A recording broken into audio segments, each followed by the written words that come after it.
హరీష్ రావు చాలా స్పష్టంగా చెప్పేసాడండి. చాలా క్లియర్‌గా చెప్పేసాడు. రాయలసీమ లిఫ్ట్ ఇరిగేషన్ ప్రాజెక్ట్‌ని అడ్డుకున్నది మేమే. ఆ జీవో రావడానికి 6 నెలల ముందే మేము ఎన్‌జీటీలో కేసు వేసాము. దాన్ని అడ్డుకున్నది మేమే అని చెప్పాడు. కాకపోతే ఏంటంటే ఆయనకి చెప్పాల్సిన కంపల్సరీ పరిస్థితి వచ్చిందక్కడ. అందుకనే చెప్పాడు. లేకపోతే చెప్పేవాడు కాదు. ఆ రోజు మాట్లాడేటప్పుడు కూడా ఏం మాట్లాడుతున్నాడంటే కాంగ్రెస్ పార్టీకి ఇట్లాంటి ఒక ఆలోచన వచ్చింది. ఒక రాయలసీమ లిఫ్ట్ ఇరిగేషన్ ప్రాజెక్ట్ అనేది కడుతున్నారని చెప్పి కాంగ్రెస్ పార్టీ అని చెప్పి అంటాడు. వైఎస్ఆర్ కాంగ్రెస్ అని కూడా అనట్ల. ఎందుకంటే మళ్ళీ అక్కడ ఏదో కవరింగ్ చేస్తున్నాడు అక్కడ.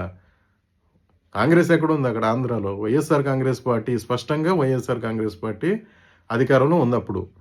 సో, దాన్ని మేము అడ్డుకున్నాము. అంటే మళ్ళీ జగన్మోహన్ రెడ్డికి ఏమాత్రం డ్యామేజ్ రాకుండా మళ్ళీ అక్కడ కవరింగ్ చేస్తున్నాడు హరీష్ రావు. సో, వీళ్ళిద్దరూ కుంభక్క అయిపోయి ఆ ప్రాజెక్ట్‌ని అటకెక్కించి ఇప్పుడు Rayalaseema lift irrigation project Chandrababu Naidu వల్లే ఆగిపోయింది. రాయలసీమ ద్రోహి అని చెప్పి చంద్రబాబు నాయుడు మీద ఒక విష ప్రచారం